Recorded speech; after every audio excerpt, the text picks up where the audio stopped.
Team Fortress 2 is an old game, and I mean it when I say old. I mean, old enough to warrant shouting in public, "It's just a phase, Mom," while wearing clothes darker than a black hole. Now that I think about it, that doesn't make much sense, but who cares? I mean, in the context of video games, Team Fortress 2 is old. However, the game still offers a vast majority of fun, ranging from going Mach 12 and hitting people upside the head with a shovel, to giving people electrical burns with smack them with a Japanese neon sign, to ripping out a literal signpost with some stupid meme moment out of the ground and hitting people with it. Also, needless to say, it's very entertaining. The weapons in TF2 are very fun to use.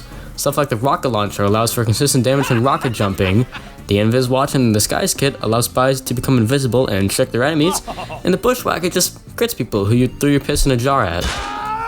When people talk about weapon balance, it usually boils down to stock best. Okay.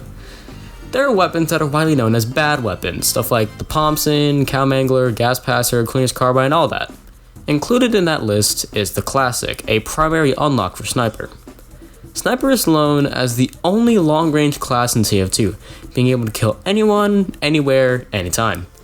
Basically that one kid who somehow was a god with spitballs, that's the Sniper, both bullets. People say the Classic hinders its ability to be effective, and I'm here to disprove that. I have a 2700 kill Classic that I've used almost exclusively since I got it back in January. This weapon is a heck of a lot of fun, and it can be used competitively.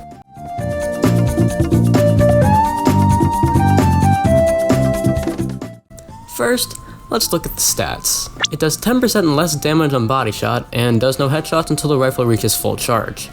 And it charges as fast as SOC, so you don't need to worry about that. The damage penalty only counts on body shot, meaning that headshots are exempt and can still kill an overhealed heavy. There is one stat on here that is super important.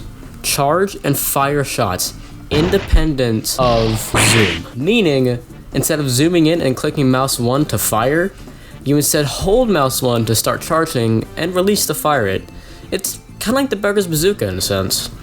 That also means that instead of doing this, you can do this.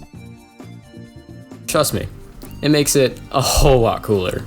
In fact, I've already done a video with the Classic. I will just show up right about now, links in the description, please watch. This last point is super important, because as Sniper, this allows your sideline to not be significantly weakened by the little ring around your screen. I mean, yeah, you do still go about as fast as you normally would when charging up a shot. Now though, you can do it without having sightlines restricted. Meaning, there's going to be more room for you to see and lock onto targets. Another great side effect is that you don't get tunnel vision all that much. Since you're allowed to see out of the bounds of this tiny little circle, you can see which targets are more important and prioritize them.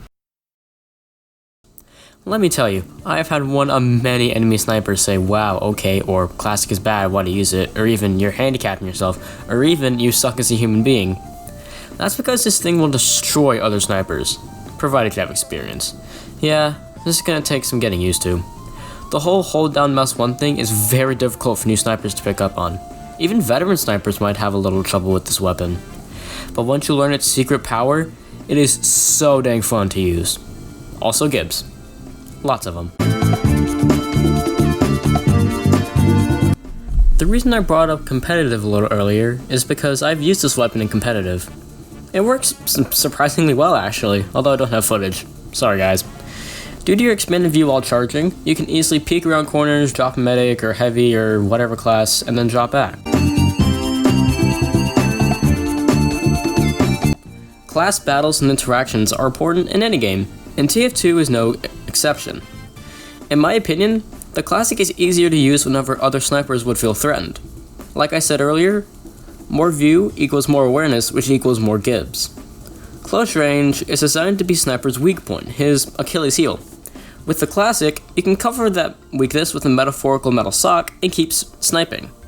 Fighting, say, a Demo Knight up close with the Classic is way easier than fighting them with the Sleeper or stock.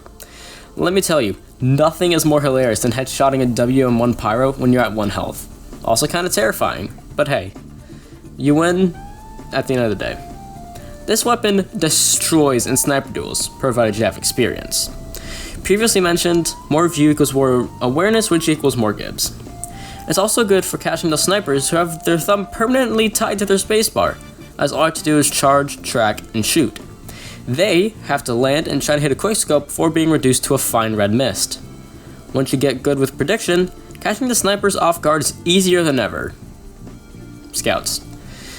The same principle for fighting snipers applies here, except it's easier. Most scouts don't start zigzagging to mess up your aim until after they've landed, like with this clip on 2-Ford. Since they're basically wearing a sign that says shoot me, it's pretty easy to let go of mouse 1 and watch the enemy gamers turn into colored rain. Imagine Phoenix Wright's right finger was the classic, and that should give you a pretty basic understanding of it.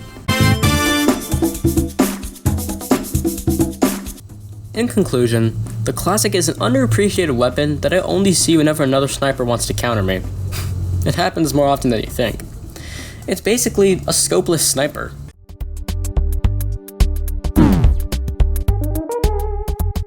It works better than most rifles would in situations where the sniper becomes the fine red mist. Thank you all for watching. Big thanks to my Discord server for helping me with gathering materials and audio and the like, and I hope to see you on the next one. Bye!